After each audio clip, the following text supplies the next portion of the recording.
And now to get more views into this matter, we're joined on the phone by Mr. Zhuang Jizhong, Deputy Chief Economist of the Asian Development Bank. Thank you so much for joining us on China 24, Mr. Zhuang. So why does the ADB suggest raising the poverty line from an income of $1.25 to $2 for each person each day? Mr. Zhuang? Yeah, we have not raised it, but we are looking into that issue. Now, this is because the current $1.25 international poverty line is no longer relevant to Asia. Now, there are three reasons, actually. First is that $1.25 poverty line was estimated from the national poverty lines of 15 poorest countries in the world.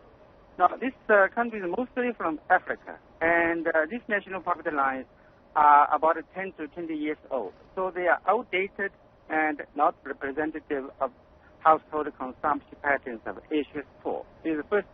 The second reason is that economic vulnerability has increased in large part of Asia as natural disasters such as floods and earthquakes and economic shocks have become more frequent, as we see recently.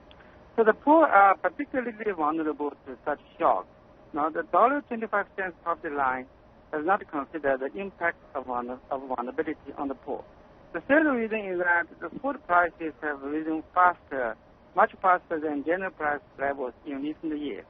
The poor spend most of their budget on food and are most affected by the food price increases. But the conventional way of poverty estimation does not consider food insecurity. So this means that the current $1.25 poverty line underestimates the cost needed to maintain the minimum living standards of the poor in Asia. That's why we are looking into this, whether it needs to be revised. Now, Mr. Zhuang, what do you see as the remaining challenges for Asia's poverty reduction efforts? Now, if we take these three factors I mentioned into consideration, so in 2010, for instance, Asia's extreme poverty rate would be about 50% instead of 21% if we use the $1.25 poverty line. So this increases the number of extreme poor for Asia from 750 million to 1.75 billion in 2010, an increase about 1 billion. So that means the poverty reduction will remain a significant challenge for Asia for many years to come. Let me just say, to reduce poverty, the most effective way is to create quality jobs by keeping growth strong. In Asia, according to our estimates, in the next 10 years, about 400 to 500 million new jobs need to be created to absorb a large amount of migrant workers from the rural areas and provide employment for urban youth. But growth alone is not sufficient. We need to build the human capability of the poor by investing in their education and health care. We need to address food insecurity, and we need to reduce the vulnerability. The measures to reduce the vulnerability, for instance, include improving disaster risk management, and of course we need a good social protection system. At the same time, we believe that the market-based instruments such as disaster insurance, health insurance, and crop insurance can also be promoted. Well, Mr. Zhuang Jizhong speaking to us from the Asian Development Bank over in Manila. Thank you so much for that. Now, to get a Chinese perspective, we're joined by Mr. Ding Yifan, Senior Fellow at the Institute of World Development under the Development Research Center of State Council. Thank you so much for joining us on China 24, Mr. Ding. So, do you think that this new standard of poverty is now applicable to China? Oh, actually, Chinese government have risen the poverty line several times, almost 4 times since reform and opening to the outside world. So nominally, China's official poverty line is still 7 yuan. It's almost slightly above $1 per day. So it's still below even the World Bank standard and far below the World Development Bank standard.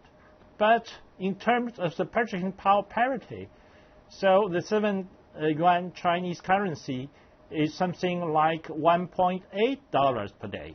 So to some extent, it's not very, very lower than the Asian Development Bank's standard. I think in the future, Chinese government will continue to work to put forward this kind of standard, and successively we will continue to raise the poverty line in order to get the poor population a better welfare system. Now, Mr. Ding, according to this new standard set by the Asian Development Bank, about 30% of China's population is now under that poverty line. So what do you think are the challenges for China when it comes to poverty reduction? Since the opening and reform, China has successively get out of poverty more than 450 million people out of the poverty. And only in the last decade, China lowered its poor population from 10% of the rural population to 2.8%. It's a tremendous progress. But we're still a long way to go to push forward this kind of work to get a better life for poor population. I think that we can do better in the future. In the next plenum of the party's Central Committee, they will discuss some measures to be taken to make local authorities more available in assisting those local poor population. So local authorities will be endowed with more fiscal powers. So I think that in future, local authority will be able to assist those poor population more effectively. All right. Thank you so much, Mr. Ding, for your insight on this.